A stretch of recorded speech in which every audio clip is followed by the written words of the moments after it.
विशिष्ट संस्थाओं एवं व्यक्तियों के सम्मान समारोह के रूप में आयोजित किया जा रहा है।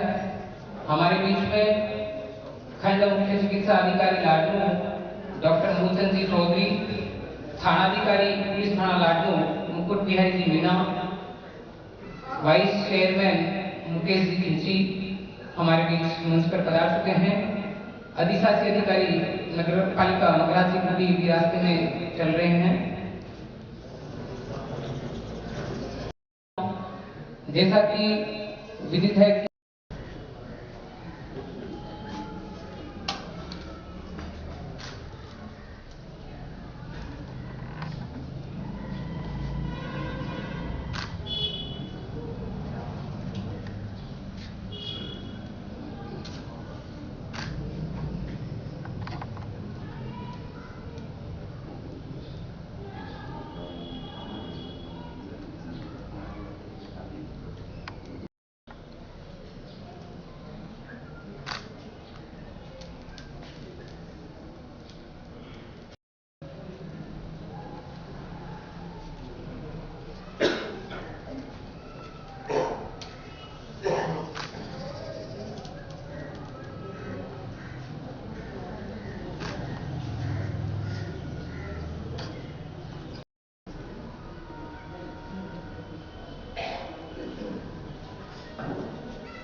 सभी राजस्थान 66वें वर्षगांठ पर आयोजित कार्यक्रम में विद्यालय परिवार में पधारे हुए सभी अतिथियों का एवं महानुभावों का मैं विद्यालय परिवार की ओर से बहुत बहुत आभार ज्ञापित करता हूं एवं स्वागत करता हूं। कार्यक्रम में राजस्थान पत्रिका के 66वें वर्ष पर आयोजित 7 दिन का विधिवत कार्यक्रम चल रहा था। 7 मार्च से प्रारंभ कार्यक्रम आज 14 मार्च को समापन समारोह पर जा रहा है। समापन समारोह के अंदर कार्यक्रम मैं विद्यालय परिवार की ओर से उनका तहे दिल से स्वागत करता हूं और राजस्थान पत्रिका के उज्जवल भविष्य की कामना करता हूं। जय हिंद, जय भारत।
ये जो कार्यक्रम राजस्थान पत्रिका के द्वारा स्थानीय स्तर पर आयोजित किया जा रहा है, ये राजस्थान पत्रिका के स्थापना दिवस 66वें स्थापना दिवस के अवसर पर इस कार्यक्रम का आयोजन लाडनू में किया जा रहा है। जैसा आप लोगों को समाचार पत्र से जानकारी है कि पिछले 7 दिनों से एक सप्ताह राजस्थान पत्रिका द्वारा आयोजित किया गया था और इस सप्ताह के अंतर्गत विविध कार्यक्रम विविध संस्थानों के माध्यम से, विविध व्यक्तियों के माध्यम से आयोजित किए गए और उस कार्यक्रम की जो समापन की परिणति है वो इस रूप में हुई, क्योंकि पत्रकारिता एक मिशन भी माना जाता है और राजस्थान पत्रिका का पूरे देश के आइकन के रूप में हम कह सकते हैं, क्योंकि राजस्थान पत्रिका की जब स्थापना हुई, माननीय कपूर चंद पुलिस साहब ने इस समाचार पत्र की जब स्थापना की, तब ये शायद कपूर चंद ने भी नहीं सोचा होगा कि आज पूरे हिंदुस्तान में राजस्थान पत्रिका अपने परचम फहराएगा। मैं आपको बताना चाहूंगा कि राजस्थान पत्रिका केवल राजस्थान की नहीं है, चाहे आप पूरब के भाग में चले जाए, चाहे पश्चिम में जाए, पूरे देश भर में राजस्थान पत्रिका के एडिशन प्रकाशित होते हैं। और अभी रिसेंट की मैं आपको बात बताना चाहूंगा कि बंगाल में अगर हिंदी भाषी सबसे अधिक कोई अखबार पढ़ते हैं तो वो राजस्थान पत्रिका है। तो निश्चित रूप से राजस्थान पत्रिका का एक मुकाम है, एक संघर्ष की कहानी है। जब कपूर चंद जी पुलिस ने इस अखबार को प्रारंभ किया था, तब उनके पास में सीमित साधन थे, सीमित व्यवस्थाएं थी, लेकिन उन्होंने एक जज्बे के साथ इस पत्रिका को जारी रखा और आज ये राजस्थान नहीं देश का सिरमौर अखबार बना हुआ है। हम कह सकते हैं कि पत्रकारिता के लिए हमेशा एक चर्चा होती है कि जब पत्रकार अपने घर से बाहर निकलता है तो हम देखते हैं कि पत्रकारिता का जो सही महत्व है हमने कोरोना काल में भी देखा, और पत्रकार को एक योद्धा की उपाधि दी गई, और योद्धा इस रूप में कि एक पत्रकार ही है जो अपनी जान को जोखिम में डालकर अपने काम को, अपनी जो प्रबंधन व्यवस्था है उसको अंजाम देता है। क्योंकि डॉक्टर चौधरी साहब की बेटी है, और देखा होगा कि जब कोरोना काल में हम सब लोग घर में बड़े बैठे थे, तब या तो हमारे मेडिकल स्टाफ बात कर रहा था या हमारे पत्रकार बंधु ऐसे स्थानों पर पहुंच रहे थे जहां पर जाना भी मुझे लगता है कि भय था, एक डर था कि कहीं मौत न हो जाए। और आपको ये भी बताना चाहूंगा इस अवसर पर, इस देश के सैकड़ों दर्जनों पत्रकारों को भी कोरोना की चपेट में आकर मौत को गले लगाना पड़ा। तो ये कहीं ना कहीं उसकी कर्म है, उसका पुरुषार्थ है, उसको बयां करता है। और पत्रकारिता के लिए एक बार अक्सर हमारे राजेश विद्रोही साहब बेटे वो अक्सर ये कहते हैं कि पत्रकारिता एक ऐसा रास्ता है जहां पर आंखों पे चलना होता है, और उसके लिए कहा गया है कि क्या कोई आग लिखे बरगद का जमाना है, और कान चलना है और दामन भी बचाना है। निश्चित रूप से एक पत्रकार के सामने दामन बचाने की स्थिति है, और कहीं ना कहीं हमारी तरफ से उछाले गए छींटे वो पत्रकार के दामन पे लगी जाते हैं। चाय शेयर करें, ये एक शिष्टाचार हो सकता है, लेकिन लोक सेवकों की कौन सी कमियां जो हमारी पब्लिक को परेशान कर रही है, अगर उन्हें उजागर करें तो ये सही रूप में पत्रकारिता का धर्म है। मैं केवल एक एग्जाम्पल के माध्यम से कह रहा हूं, मैं पुनः इस बात को दोहरा दूं कि हमारी जो चिकित्सा की व्यवस्था है वो लालगंज में बड़ी सुंदर है। सिमो साहब यहाँ पर बैठे हुए हैं, तो मेरा कहने का तात्पर्य ये है कि जहां कहीं भी हम रहे, हम कोशिश करें कि पत्रकारिता के माध्यम से समाज के उस सच को दिखाएं जो कहीं ना कहीं आईना का काम करता है। पत्रकारिता न तो चापलूसी है, न किसी का पिछले को करना है, न किसी की प्रशंसा करना है। और पत्रकारिता के लिए एक ही शब्द उपयोग किया जाता है कि न तेरा न मेरा, जो कुछ देखा उसे समाज के सामने प्रस्तुत करना है। पत्रकारिता में अपना कोई भाव नहीं होता। सही मायने में अगर पत्रकारिता की परिभाषा हम पढ़े तो उसमें ये कि पत्रकारिता में एक पत्रकार का कोई भाव होता ही नहीं है। जैसा हमने देखा उसी रूप में प्रस्तुत करना ही सही मायने में पत्रकारिता है। पत्रकारिता के लिए भाई दीक्षांत जो कि अवसर राजस्थान पत्रिका का है, एक बड़े सुनहरा यहाँ पर जो प्रदर्शन लगाई हुई है, मैं सबसे अनुरोध भी करूंगा कि आप लोग देखें कितनी लाडनू जैसे छोटे शहर में, नगर में कितनी सुंदर रिपोर्टिंग भाई दीक्षांत जी ने की है।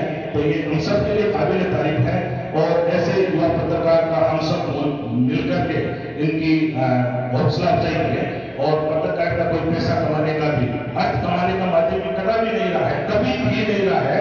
पत्रकारिता तो एक जिसको कहेंगे घर घूम के तमाशा देखने वाला है। और कबीरदास जी ने बहुत सुंदर बात की है कि कबीरा खड़ा बाजार में ये लंगूटी हाथ, जो घर भूखे अपना चले हमारे साथ। ये तो घर भूखने वाला काम है। पत्रकार को क्या होता है, सीआई साहब के पास में गए, सीआई साहब ने चाय पिला दी, वहां से नमस्कार करके दूसरी जगह आ गए, तीसरी जगह आ गए। तो ये कहीं ना कहीं जिसको कहें कि अर्थ अर्जन का कहीं माध्यम है भी नहीं, ये तो सही मायने में पूरी समाज सेवा है, मिशन है, और इस मिशन को आप और हम आगे बढ़ा सकते हैं। पुनः यहाँ पर भाई दीक्षांत जी ने मुझसे भी चर्चा की थी, और मेरा भी यही सुझाव था कि हम समापन के अवसर पर हमारे नगर के उन नुमाइंदों को सम्मानित करें, उन संस्थाओं को सम्मानित करें तो निरंतर हमारे लफ्जों में काम करती रहती है। तो आपने देखा होगा कि 36 जो संस्थाएं हैं, तो नगर की नामचीन संस्थाएं हैं, उन्होंने हर क्षेत्र में फिर केवल जो कि राजस्थान पत्रिका का प्रसंग है, तो हम हमारे जितने भी पत्रकार हैं, चाहे वो किसी भी मीडिया क्षेत्र से जुड़े हैं, उन्हें हम मान सम्मान दें, उन्हें पूरा कोऑपरेशन दें, कोऑपरेट करें और उस बात को भी हम पॉजिटिव लें कि जहां कहीं भी, क्योंकि एक अधिकारी होने के नाते अगर किसी पत्रकार ने उजागर की है, तो एक अधिकारी का यह धर्म बनता है कि वो पत्रकार से भेदभाव न बांधे, उस पत्रकार की रेटिंग पर ध्यान दे, क्या वास्तव में कहीं ना कहीं कमी है। तो मुझे लगता है कि एक अच्छे अधिकारी का यह कर्तव्य है कि उस कमी को सुधारे, क्योंकि पत्रकार का कहीं ना कहीं पब्लिक का प्रतिनिधित्व है, इसे हम छोटा स्तर भी कहते हैं। तो बहुत कुछ हम पत्रकारिता के लिए कह सकते हैं। पुनः मैं राजस्थान पत्रिका पे आऊंगा कि पत्रिका हमारे सामने मिशन है और निश्चित रूप से एक ऐसा पौधा जो कपूर चंद जी पुलिस ने इस पौधे को लगाया और धीरे धीरे करके आज एक वटवृक्ष बन गया है। और हमारा सौभाग्य है कि राजस्थान पत्रिका का पूरा परिवार हमारे लाडलों की भूमि से जुड़ा हुआ है, जो कि मैं 96 में एक समाचार पत्र का संपादक बन गया था। कपूर चंद जी के पास बैठना, उनसे बात करना, बहुत बार मुझे मिलना हुआ है। गुलाब चंद जी मिलते रहते हैं। आदरणीय भागचंद जी बढ़िया साहब इस पत्रिका परिवार के सदस्य है, प्रबंधन मंडल में है। तो निश्चित रूप से ये हमारे लिए अतिरिक्त सौभाग्य की बात है कि पत्रिका का जुड़ाव लाडलों का बड़ी निकटता के साथ में है।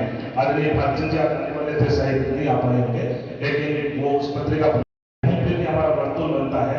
चाहे नगर की किसी संस्थाओं में रहेंगे तो हम होंगे, किसी सार्वजनिक स्थान में जाएंगे तो हम ही होंगे। तो हम कोशिश करें कि हम पत्रकारों को पूरा मान सम्मान देकर के कोशिश करें कि उसके काम में हम बाधा न करें।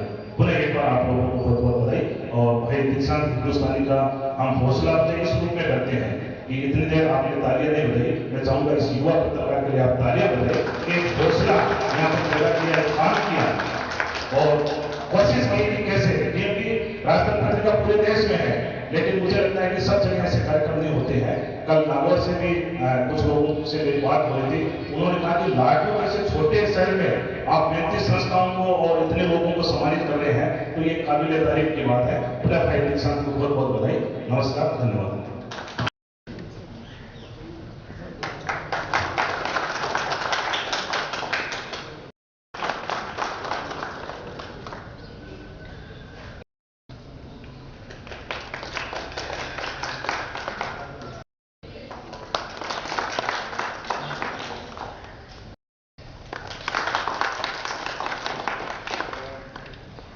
सचिव दोनों हमारे बीच में हैं, तो मेरा भारत विकास परिषद की टीम से आग्रह की कृपया मंच पर आए।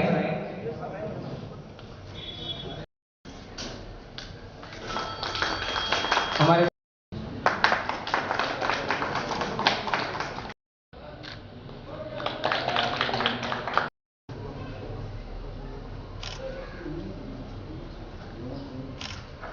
महोत्सव का विशाल भव्य आयोजन करती है, जैसा कि पूरे नागौर जिले में नहीं होता। जहां तक जानकारी में है तो हमारे बीच श्रीमान प्रकाश जी सोनी, पृथ्वी सिंह जी जेठमाल और उनके जो भी टीम के सदस्य कृपया आगे मंच पर आए।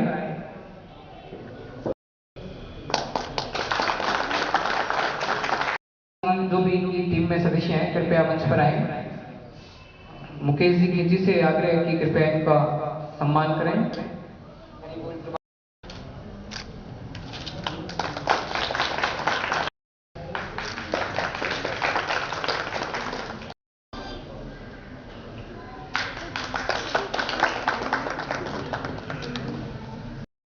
ब्रांड एम्बेसडर के रूप में नियुक्त किया गया था।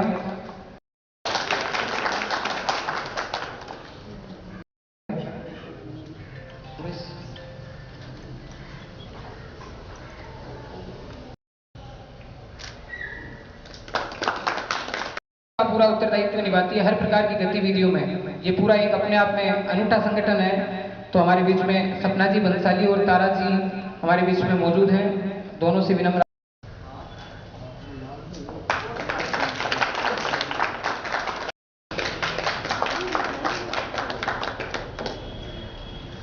ऐसे लोगों का स्वागत सम्मान कर पत्रिका स्वयं गौरवान्वित महसूस करता है।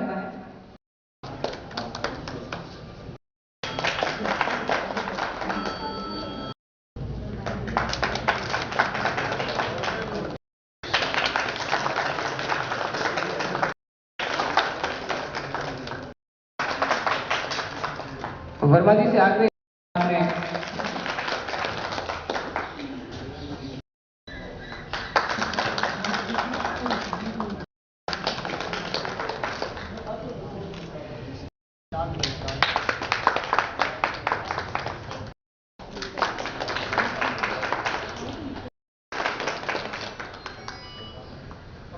राजस्थान के प्रतिनिधि समाचार पत्रों में एक राजस्थान पत्रिका को 66वें स्थापना दिवस के इस विशिष्ट आयोजन पर अपनी ओर से शुभकामनाएं व्यक्त करता हूं।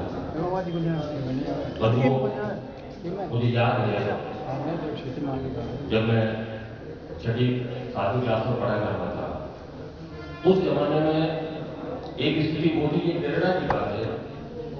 राजस्थान पत्रिका राजस्थान के 3 अखबारों में तीसरे नंबर पर हुआ करता था। नए बच्चों को शायद जानकारी नहीं है। नंबर 1 पर राष्ट्रदूत था, नंबर 2 पर नवज्योति और नंबर 3 पर राजस्थान पत्रिका आया करती थी। आज वो राजस्थान पत्रिका शीर्ष पर है। तो एक बहुत बड़ी प्रेरणा इस अखबार से हम सब तमाम लोगों को लेनी चाहिए। दूसरी बात, आपको शायद जानकारी नहीं हो, राजस्थान पत्रिका का नामकरण लाडनों की एक विभूति ने किया और उनका नाम था स्वर्गीय शंकरलाल जी पारीक।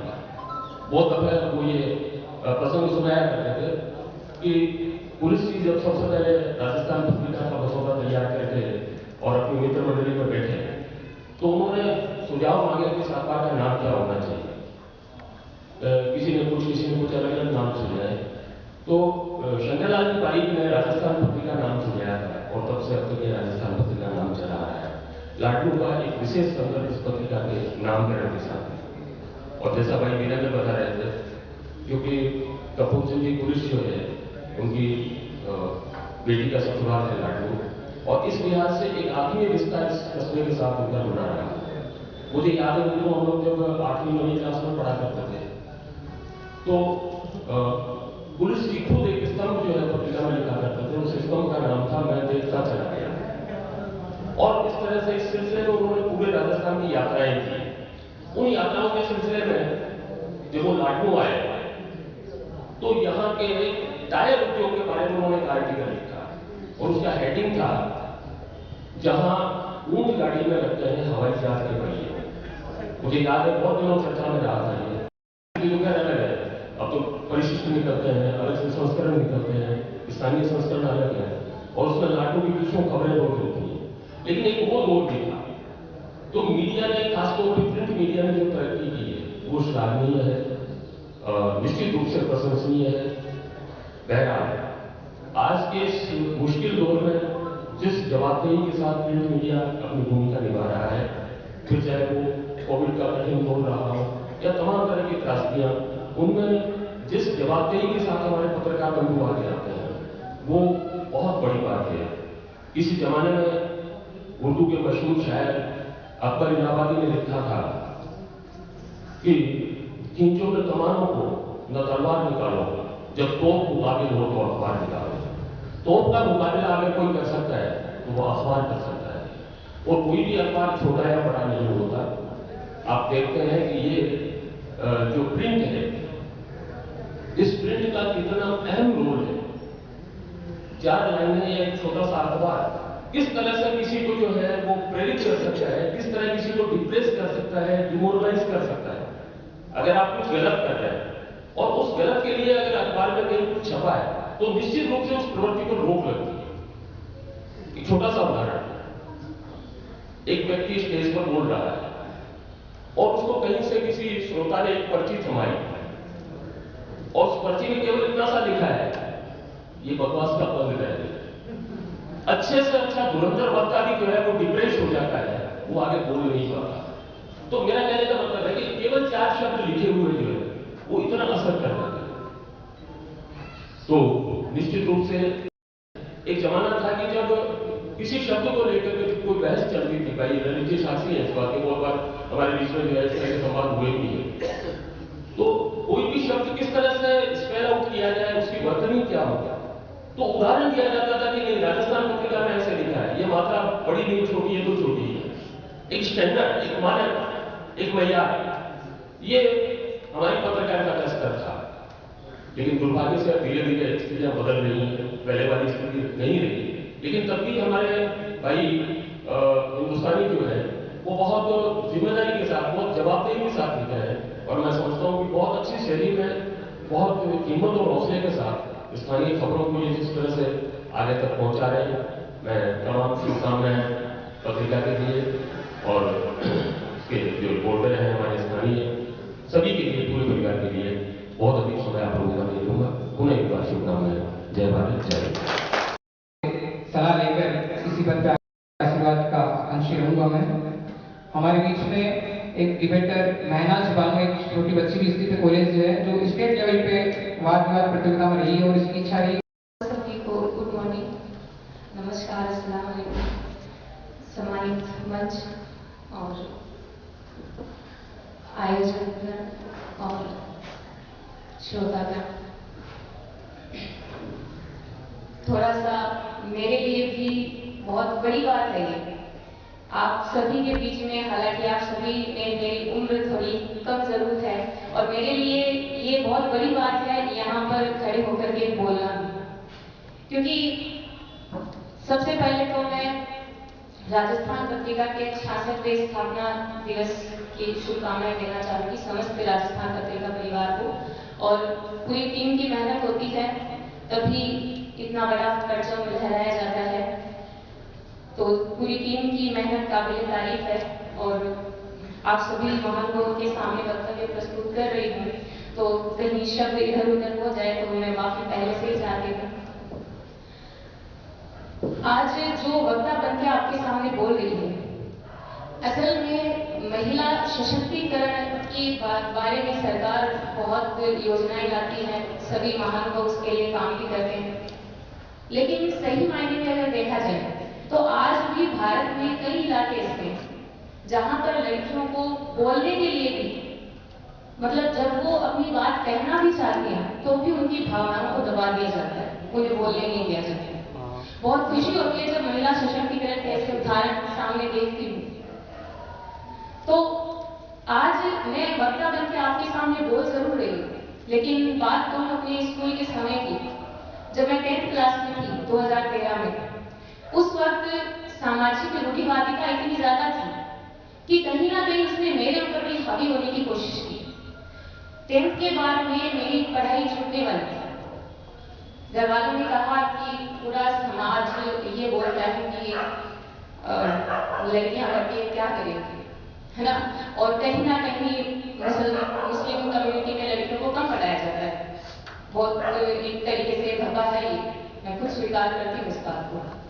लेकिन ऐसे में हमारे ही एरिया में मौलाना आजाद स्कूल, जो मुस्लिम, खासतौर से मुस्लिम महिला की शिक्षा के लिए लगातार काम कर रहा है, ऐसे में 10th के बाद शायद इस वक्त अगर मेरी पढ़ाई छूट जाती तो आज मैं आपके सामने ना खड़ी होती, शायद मुझे पता नहीं होता मेरा फ्यूचर क्या होता उस वक्त। उसके बाद बहादुर सर, निजाम सर, हमीद जी सर और मेरे माता पिता, उनकी प्रेरणा से उन्होंने मुझे आगे बढ़ने दिया। जब 12th पास की तो एक और समस्या मेरे सामने थी कि स्कूल तो कर लिया, लेकिन अब ऐसे माहौल में कॉलेज को नहीं भेजेगा, है ना, ये सबसे बड़ी समस्या थी। दो रास्ते थे, या तो वहां से पीछे मुड़ जाना या संघर्ष करके आगे निकल जाना। मैंने दूसरा रास्ता अपनाया, मैंने संघर्ष किया, क्योंकि मोहल्ले में बहुत कम। ऐसे में जैन विश्व भारती संस्थान, मैं मानती हूँ कि महिला सशक्तिकरण का एक बहुत ही बेहतरीन संस्थान है। मैं वहां की स्टूडेंट बनी हूँ, मुझे मेरा सौभाग्य मानती हूँ इस बात को। उसके बाद में 12th तक जो लड़की कभी 5 लोगों के सामने नहीं बोल पाती थी, इतना डर रहता था मन में। अभिषेक सर जैन विश्व भारती में, आदरणीय विद्रोही सर, राजेश विद्रोही सर के बेटे, उन्होंने मुझे मोटिवेट किया। उनको पता नहीं कैसे मेरे अंदर एक वक्ता दिखाई दिया और निरंतर फिर डिबेट्स में उन्होंने मुझे मोटिवेट किया, प्रोत्साहित किया डिबेट्स वगैरह में पार्टिसिपेट करने के लिए। और एक वक्त ऐसा आया जब मेरी पहचान स्टेट और नेशनल डिबेटर के रूप में हुई। वो मेरे लिए काफी गौरव का विषय था और मुझसे भी ज्यादा मेरे गुरुजनों के लिए था, जिन्होंने यहाँ तक बढ़ने के लिए मुझे प्रोत्साहित किया था। अभिषेक सर, राजेश विद्रोही सर, त्रिपाठी सर, जो लगातार कॉलेज के अंदर मोटिवेट करते रहते थे। विद्रोही सर तो प्रत्यक्ष अप्रत्यक्ष रूप से हमेशा मोटिवेट करते रहते थे।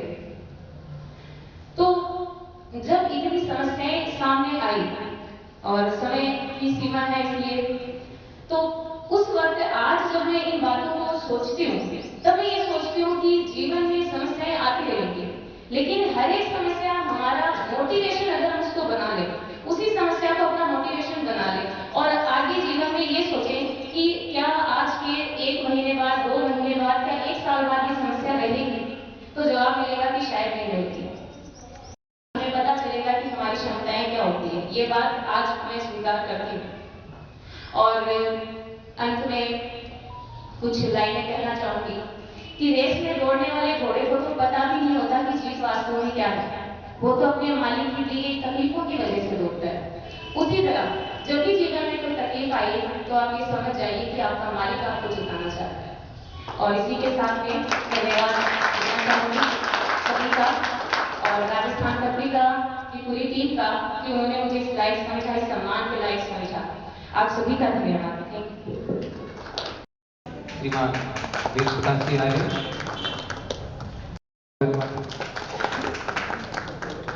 जी न्यूज से तिवारी जी प्रतिनिधित्व कर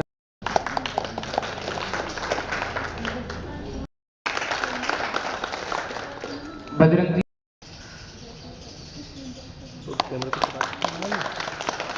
मुकेश जी खींची के,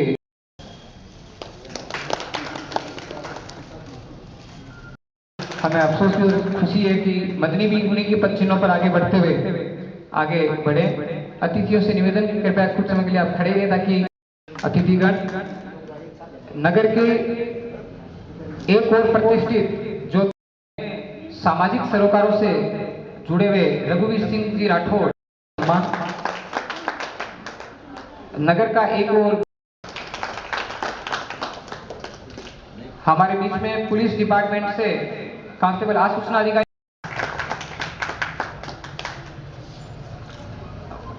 महिला क्षेत्र का स्वागत एवं सम्मान।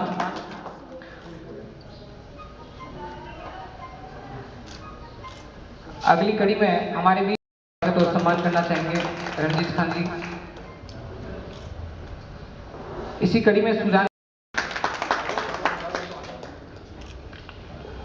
खुशी की बात है कि हमारे छोटे से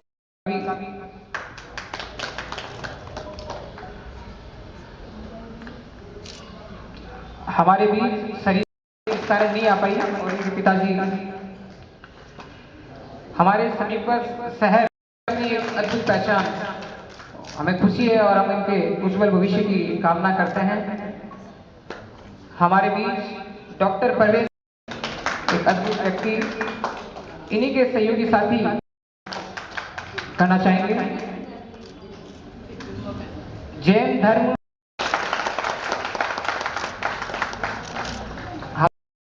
हम गौरवान्वित है बनवारी जी का स्वागत करके, हार्दिक अभिनंदन और स्वागत। इसी कड़ी में हमारे बीच इसी प्रकार सारी प्रतिभा जी का स्वागत हो रहा है।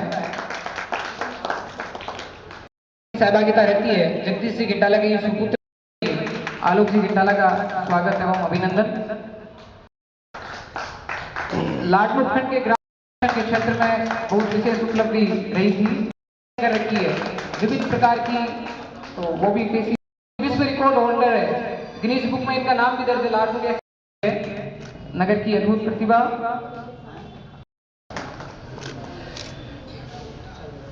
उतना कम रहेगा, लेखन और सृजन में ये अपना योगदान दे रहे हैं। ज्यादा बोलना अतिशयोक्ति होगी। अपने इस क्षेत्र में पत्रकारिता का कहीं नाम आता है तो जो सबसे पहले मन में विचार आता है वो छोटे अनुज दीक्षांत हिंदुस्तानी का नाम आता है।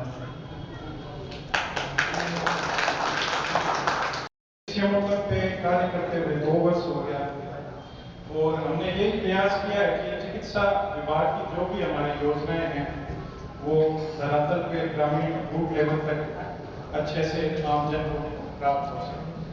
अब इसमें जैसे कहा गया है कि लोकतंत्र का चौथा स्तंभ पत्रकारिता होता है, तो उसका भली भांति जो निर्वहन कर रहे हैं भाई किसान हिंदुस्तानी हैं, अशरफ जी हैं, राम सिंह जी हैं, अपने दैनिक भास्कर से निगमन जी हैं, और जिनका मैं नहीं नाम ले पा रहा हूँ, इन सभी पत्रकार बंधुओं का ये सहयोग रहता है कि कई बातें ऐसी होती है जो प्रशासन से या विभाग के अधिकारियों से छुपी रह जाती है, तो निष्पक्ष बिना लाग के आप इन चीजों को अपने समाचार पत्रों में, सोशल मीडिया के ग्रुप में प्रकाशित करते हैं। तो ये एक हमारे पे अधिक जिम्मेदारी आती है कि ये जो भी समस्याएं आप द्वारा उजागर की गई है उसका हम सॉल्यूशन या हल निकालने का अपनी तरफ से पूरा प्रयास करें। पीछे का एक साल का अपना जो समय निकला है पूरे विश्व के लिए एक भयावह स्थिति थी कोरोना काल, जिसमें हमारा सभी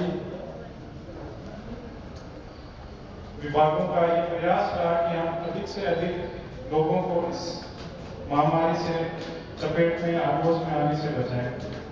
तो इस कोरोना काल में संस्था जो नागरिक हो, अपने युवा परिषद हो, और रामानंद गौशाला हो, भारत विकास परिषद है, जिनका और इनके अलावा भी कई ऐसी संस्थाएं जिनका मैं नाम नहीं ले पा रहा हूं, लेकिन उन सबका सहयोग हमारे विभाग को मिला, और आप लोगों के सहयोग से ही इस परिस्थिति को हम इससे बच के आगे निकल पाए। अभी भी स्थितियां ऐसी माकूल नहीं हुई है कि अगर ये सोचें कि मैं कोरोना चला गया है। महाराष्ट्र और केरला में काफी केसेस वापस बढ़ रहे हैं, और भारत सरकार और राज्य सरकार के प्रयासों से कोविड का टीकाकरण स्टार्ट हो चुका है। पहले हमारे प्रशासनिक विभाग के कर्मचारियों अधिकारियों को उसका फर्स्ट डोज लगाया गया था, सेकेंड डोज भी कंप्लीट हो चुका है। अब जो 59 साल से अपने अधिक के बुजुर्ग व्यक्ति हैं तथा 45 से 59 साल की कोई गंभीर बीमारियों से पीड़ित हैं, तो उनके लिए निःशुल्क टीका हमारे राज्य के चिकित्सालय और ग्रामीण अंचल में हमारे जो भी स्वास्थ्य केंद्र है वहाँ पे उपलब्ध है। तो इसमें विशेष में उपलब्धि हासिल की उनका सम्मान केंद्र होगा, ये एक नई अनूठी पहल स्वागत करने योग्य है। दीक्षांत ने जो आगे चलकर लीड किया, वाकई में जो है इस चीज के लिए कायम था, इन्होंने बुलाया, हमें जो है सम्मान दिया, इसके लिए बहुत बहुत धन्यवाद। से दूर रहकर हमेशा गश्त वगैरह का कार्यक्रम और नींद भी पूरी नहीं होती है, और ये दिन रात नगर में पिछले काफी समय से अपराध की दर भी कम रहा है, और ये निरंतर अपने टीम के साथ मिलकर के कार्य कर रहे हैं। हम त्रिपाठी जी सर को सुनना चाहेंगे, जो कि अपना में वक्ता है। सम्मानित मंच, नगर के गणमान्य बंधुओं पर, राजस्थान पत्रिका के 66वें स्थापना दिवस पर उनके स्वामी संपादक, प्रबंध संपादक, रिपोर्टर, पत्रकार, साहित्य संपादक सभी के प्रति हार्दिक शुभकामना और सभी को बहुत बहुत बधाई। आज का ये कार्यक्रम मैं कहना चाहूंगा कि याद दिलाता है, जो कलम सरीखे टूट गए पर झुके नहीं, उनके आगे दुनिया शीश झुकाती है। जो कलम सरीखे झुके नहीं, जो कलम सरीखे टूट गए पर झुके नहीं, उनके आगे दुनिया शीश झुकाती है। वो कलम जो किसी कीमत पर बेची नहीं गई, वो मसाल की तरह उठाई जाती है, वो मसाल की तरह उठाई जाती है। मित्रों, मैं कहना चाहूंगा कि ये पत्रिका वही कलम है, वही कलम की धार है, जिस धार के सामने नतमस्तक होना पड़ा फ्रांस के लोगों को, और फ्रांस को आजादी मिली उसी कलम की धार से। उसी कलम की धार से इंग्लैंड आजाद हुआ, और उसी कलम की धार से ये भारत माता आजाद हुई थी। बहुत बड़ा योगदान कलम का होता है। कहते जो काम कलम करती है वो तलवारें नहीं किया करती। तो वही राजस्थान पत्रिका ऐसे कलम के धनी पुरुषार्थी व्यक्तित्व के संघर्ष की कहानी है सम्मानित कर्पूर चंद जी पुलिस की। मुझे सौभाग्य उनसे मिलने का, और वाकया ये था कि हमारे जैन विश्व भारती संस्थान का स्थापना दिवस था और जनसत्ता के संपादक प्रभात जी जोशी साहब मुख्य अतिथि के रूप में थे, लेकिन एक दिन पहले उनका टेलीग्राम आया कि विशेष स्थिति के कारण मैं नहीं आ पा रहा। हमारे कुलपति प्रोफेसर राम जी सिंह ने मुझे लेटर लेकर के सम्मानित कर्पूर चंद जी पुलिस साहब के पास भेजा। यानी 2-3 नाम उन्होंने और दिए थे कि पहले सबसे पहले आप पुलिस साहब के पास जाइएगा। और मैं गया, शाम को 7 बजे उनसे मिलना हुआ। बड़ी विनम्रता के साथ उन्होंने अपनी व्यस्तता बताई, कल तो मेरी मीटिंग है और ऐसी मीटिंग जिसे मैं छोड़ नहीं सकता, लेकिन तुरंत अपने हाथ से कलम कागज लिए, उनके पास तो पीए भी थे, सारी सुविधाएं थी, लेकिन नहीं, उन्होंने कागज लिया और कलम लिया और ये लिखा कि शिक्षा, शोध, साहित्य, संस्कृति के उन्नयन में तत्पर जैन विश्व भारती संस्थान मान्य विश्वविद्यालय को उनके स्थापना दिवस पर बहुत बहुत बधाई और शुभकामना। ये मंगल संदेश उन्होंने लिफाफे में डाले और मुझे दे दिए। मैंने देखा उस व्यक्तित्व की उस सरलता को, उसकी उनकी सृजता को, और पढ़ा तो था कि 1955, तब मेरा जन्म भी नहीं हुआ था, यानी मेरे जन्म के 5 साल पहले इस पत्रिका का, राजस्थान पत्रिका का उदय 1955 में 66वां हम लोग मना रहे हैं। इसका मतलब है कि 1955 में, और कहते हैं कि जब वो अपनी साइकिल पर लेकर के पत्रिका के अंक निकलते थे तो लोग उनकी उस पुरुषत्व को, उनके पुरुषार्थ को, एक ऐसे पुरुषार्थी व्यक्तित्व की कहानी राजस्थान पत्रिका है, और वही चीजें जीवंत रहती हैं जिनके उत्तराधिकारी भी सशक्त होते हैं। नहीं तो आप देखिए बहुत सारे आंदोलन आए, बहुत सारे पत्रिकाएं आई, लेकिन एक व्यक्तित्व पर अगर निर्भर होती है तो वो फिर काल की करालगार में समा जाती है।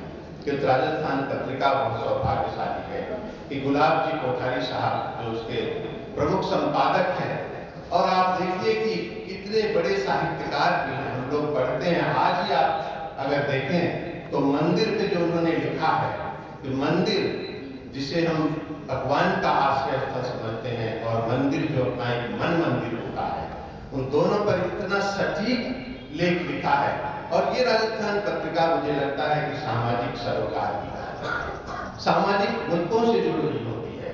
आप हरियाणा राजस्थान देखिए किस तरह से पर्यावरण संतुलन की दृष्टि से, पर्यावरण संरक्षण की दिशा में राजस्थान पत्रिका का कितना बड़ा योगदान, यानी जल संरक्षण पर कितना बड़ा योगदान राजस्थान पत्रिका का। तो समय समय पर सामाजिक मुद्दों को उठाना ये राजस्थान पत्रिका की शक्ति है। और आज आप देखिए कि उन्होंने महिला सशक्तिकरण की बात अभी मिनाल बानो ने की, तो रविवारी पत्रिका है, उस पत्रिका के जो अतिथि संपादक हैं वो एकता कपूर है। तो ये महिलाओं को किस तरह से आगे लाने का काम भी राजस्थान पत्रिका करती है। अभी हम लोग मेहराज बानो को सुन रहे थे, ये भी एक छात्रा जो कि हम समझ सकते हैं कि अपने पुरुषार्थ के बल कितना आगे बढ़ी है। जब ये आचार्य कालू कन्या महाविद्यालय में आई तो पहले स्टेज पे नहीं खड़ा हुआ, लेकिन जब मैंने एक विवेकानंद क्लब बनाया और हमारे अभिषेक चारण को उसका प्रभारी बनाया, उस विवेकानंद क्लब की गढ़ी हुई मूर्त है। और एक समय ऐसा था कि 3 साल तक महाविद्यालय में हमने 3 साल डिबेट प्रतियोगिता आयोजित की, और तीनों साल कहने को तो हमने इसको द्वितीय श्रेणी दिया, लेकिन वास्तव में ये फर्स्ट होती थी। पर ये कि हमारे इस संस्था पर, हमारे इस कॉलेज पर ऐसा न हो कि लोग कहें कि अपने विद्यार्थी को सम्मानित कर रहे हैं, तो मुझे द्वितीय करना पड़ता था जबकि स्थान पहला प्राप्त करती थी। लेकिन तीसरी बार हमने कहा नहीं, नाइंसाफी नहीं होने देंगे, तीसरी बार जो इसको रैंक मिली वही होगी, यानी फर्स्ट। तो कहने का तात्पर्य ये कि आचार्य कालू कन्या महाविद्यालय में जो विवेकानंद क्लब और अभिषेक चारण का जो क्लब के प्रभारी के रूप में जो मेहनत, हमारे सही कहा राजेश जी विद्रोही के पुत्र हैं अभिषेक चारण, तो विवेकानंद क्लब के माध्यम से जो मित्रों आज एक हमारे बड़े युवा जो पत्रकार हैं दीक्षांत हिंदुस्तानी, जब मैं उनके आलेख पढ़ता हूं तो मुझे लगता है कि ये पत्रिका के उभरते हुए सितारे हैं। बहुत उज्जवल भविष्य होगा इस युवा पत्रकार का।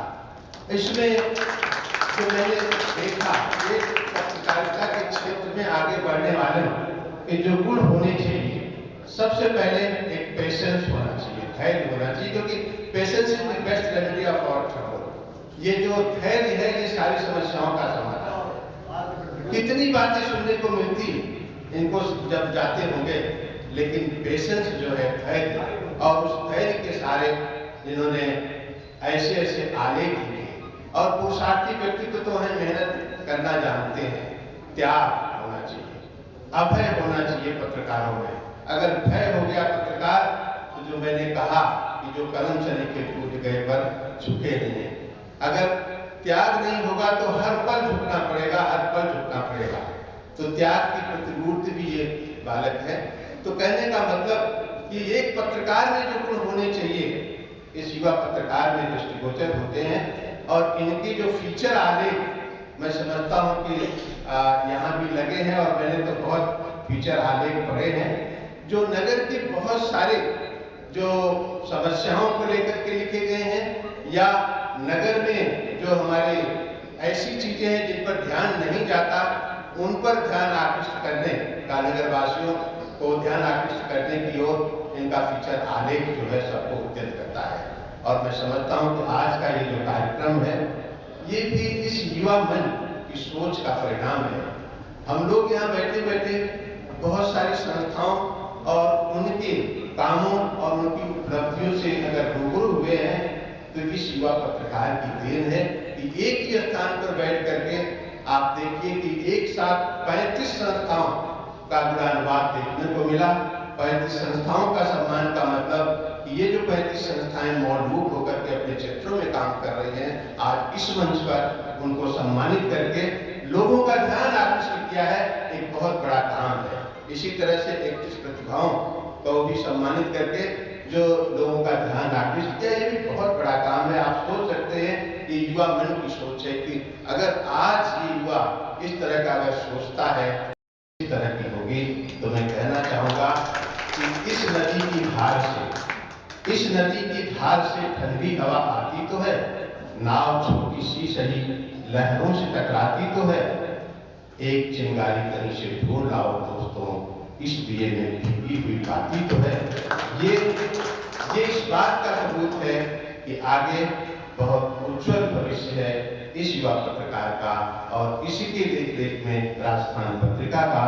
और मैं कहना चाहूंगा कि राजस्थान पत्रिका, मैं तो अगर कोई एक अगर याद होगा कि राजस्थान पत्रिका का एक इतवारी पत्रिका हर संडे को आता था, इतवारी पत्रिका, और वो 16 पेज का होता था। तो उसमें बाल कहानियां भी होती थी, बड़ी कहानियां भी होती थी, और फीचर आलेख भी होते थे। और गोपाल जी शर्मा उस समय जो उसके फीचर आलेख तैयार करते थे। और युवा पत्रकार दीक्षांत हिंदुस्तानी के प्रति बहुत बहुत आभार व्यक्त करना चाहूंगा कि आपने आज की अवसर पर मुझे सम्मानित किया। धन्यवाद। मिलता है और निस्संदेह नगर के सभी सज्जनों का मेरे को सदैव आशीर्वाद रहा है। मैं हृदय से सभी के प्रति कृतज्ञता ज्ञापित करता हूँ। इस अवसर पर मेरे साथी पत्रकार भी मौजूद हैं, तो मैं उनका विशेष तौर से सम्मान करवाना चाहूंगा। नगर के वरिष्ठ पत्रकार दैनिक भास्कर से जगदीश जी अय्यर कृपया मंच पर आए।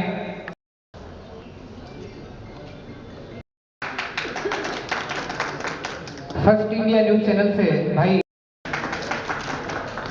पंजाब केसरी से हमारे बीच भाई अबू,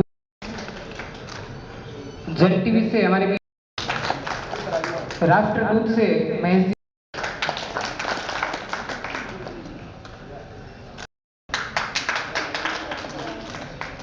मैं पुनः